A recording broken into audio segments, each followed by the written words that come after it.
एक तालाब में कई मेंढक रहते थे, जो हर दिन मस्ती से कूदते फांदते थे। लेकिन पास ही एक चालाक सांप था, जो हमेशा उन्हें खाने की ताक में रहता था। जब मेंढक सतर्क रहे, तो सांप ने एक चाल चली और खुद को निर्दोष दिखाने लगा।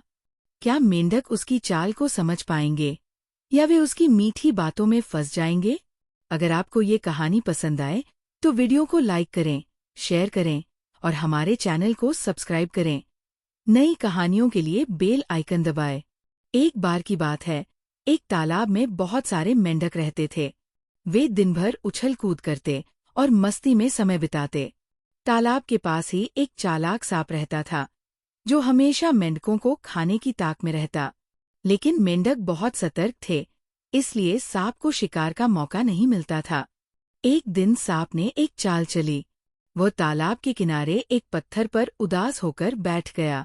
एक छोटे मेंढक ने हिम्मत करके पूछा, क्या हुआ सांप भैया, आज आप शिकार पर क्यों नहीं गए? सांप ने गहरी सांस लेते हुए कहा, अब मैं बूढ़ा हो गया हूँ, अब दौड़ भाग नहीं कर सकता। अब मैं किसी को नहीं खाता, बस भगवान का ध्यान करता हूँ। मेंढकों को ये सुनकर अजीब तो लगा, लेकिन उन्होंने ये बात अपने राजा को बताई। राजा मेंढक ने आकर सांप से पूछा, क्या सच में तुम अब हमें नहीं खाओगे? सांप ने बड़ी मासूमियत से कहा, बिल्कुल नहीं, अब तो मैं आपकी सेवा करना चाहता हूँ। आप चाहें तो मेरी पीठ पर बैठकर सैर कर सकते हैं।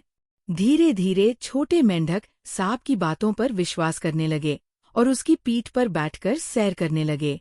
कुछ ही दिनों में सभी मेंढक बेखौफ होकर सांप के पास जाने लगे।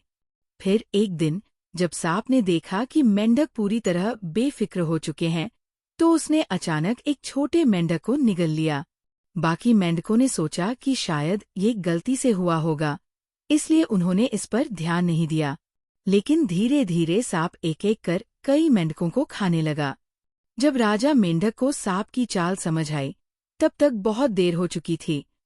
वह समझ गया कि दुश्मन की मीठी बातों पर जल्दी भरोसा नहीं करना चाहिए। जो पहले तुम्हारा शत्रु रहा हो, उसकी अच्छाई की असली परीक्षा समय के साथ करनी चाहिए।